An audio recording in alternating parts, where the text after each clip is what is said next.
অনেকগুলো পিঁপড়া একটি স্নোম্যানের কাছে আসে। তারা গর্ত তৈরি করে স্নোম্যানের নাকে লাগানো গাজরের কাছে যায়। তারপর তারা গাজরটি নিয়ে সেখান থেকে চলে যায়। কিন্তু মাঝপথে কিছু লাল পিঁপড়া তাদের কাছে আসে। কালো পিঁপড়া না চাইলেও গাজরটি ছেড়ে সেখান থেকে চলে যায়।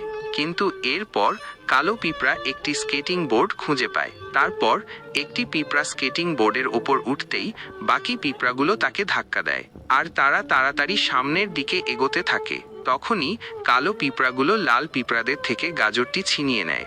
তখনই লাল পিঁপড়াও একটি স্কেটিং বোর্ড নিয়ে আসে আর কালো পিঁপড়াদের কাছ থেকে গাজরটি ছিনিয়ে নেয়। তখনই কালো পিঁপড়াগুলোর একটি দুর্ঘটনা হয়, তারা সেখানেই পড়ে যায়, আর লাল পিঁপড়াও একটি গভীর খাদে পড়ে যায়। আর সেই গাজরটি একটি গাছের সাথে ধাক্কা খেয়ে কালো পিঁপড়াদের কাছে ফিরে আসে। তাই তারা খুব খুশি হয়ে যায়। কালো পিঁপড়া এবং লাল পিঁপড়া, তোমার কাছে কোন পিঁপড়া ভালো লাগে?